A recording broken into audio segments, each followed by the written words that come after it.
Bienvenue pour le magazine Football. Football, le magazine qui tourne autour du ballon rond mais qui ne va jamais dedans. Jamais dedans. Bonjour Bill. Bonjour Boule. Alors aujourd'hui on va commencer par un carton rouge, ce qu'on n'aime pas voir sur les stades. Un carton rouge consacré au match Arsenal-Vladivostok où l'attaquant Owen Randall a subi une faute un petit peu particulière. L'attaquant anglais qui se prépare à tirer fait une chute surprenante mais on ne sait pas pourquoi. Grâce à cette autre caméra, on peut voir que le défenseur russe jette quelque chose dans ses pieds pour le faire glisser. Notre réalisateur va effectuer un zoom qui nous permet de constater qu'il extrait quelque chose de son nez, visiblement une substance visqueuse. Ce pourrait très bien être une crotte de nez. C'est inadmissible dans le monde du football et ça mérite des sanctions. Suite à notre enquête, la Fédération française a décidé d'imposer le port d'entiers cartonnés pour éviter ce genre d'injustice sur les terrains de foot. Et d'ailleurs le joueur Fafanovic y est prêté avec bonne grâce.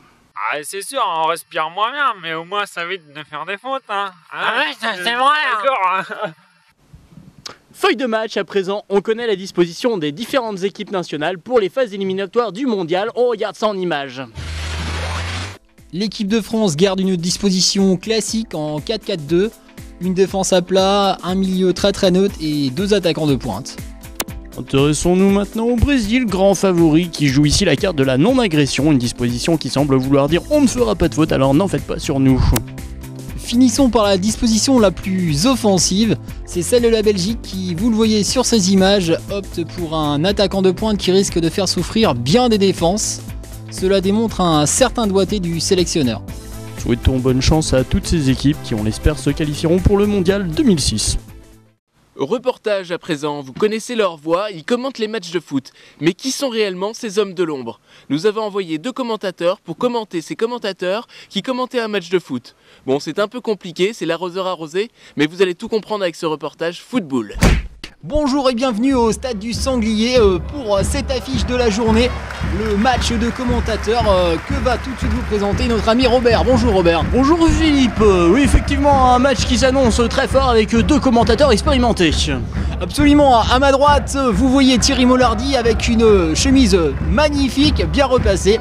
À sa gauche Jean-Michel Craquet qui ma foi a une mine bien moins intéressante. On le sait qu'au niveau du foot il est plus amoureux du ballon de rouge que du ballon de foot. On va voir comment ça se passe en tout cas sur le terrain d'ici quelques instants. Oh lolo! Oh regardez, Jean-Michel qui est en train de boire de l'eau, absolument. Ah oui mais ça démontre qu'il a besoin de s'hydrater et qu'il a eu une soirée bien arrosée la veille, il y a moitié du vin sur sa veste. On passe directement à la 55e minute pour voir une action de match importante. Oh là là là là là là, regardez l'action magnifique qui a conduit au but. Jean-Michel se fait littéralement éjecter du bras droit par Thierry Mollardi, c'est magnifique. On vient de le voir sur le ralenti, effectivement il ne lui laisse aucune chance. Voilà tout de suite à la 85e minute le remplacement malheureusement demandé de Jean-Michel Craquet. Qui a craqué pour le coup si je puis me permettre ce petit jeu de mots. On vous rend l'antenne. Bonne semaine à tous, ciao. Football la suite. Avec un reportage qui va sans doute moins faire rigoler puisqu'il s'agit d'un reportage dans lequel on va voir un attaquant qui n'arrive pas à marquer. Il met tout sur les poteaux et vous allez le voir c'est quand même gênant quand on est attaquant. Il s'agit de Jean-Luc Padbol, une star peut-être en devenir. On vous laisse juger vous-même. Jean-Luc Padbol est un phénomène. À 23 ans, il a presque tout d'une star, si ce n'est qu'il lui manque une chose essentielle, la précision.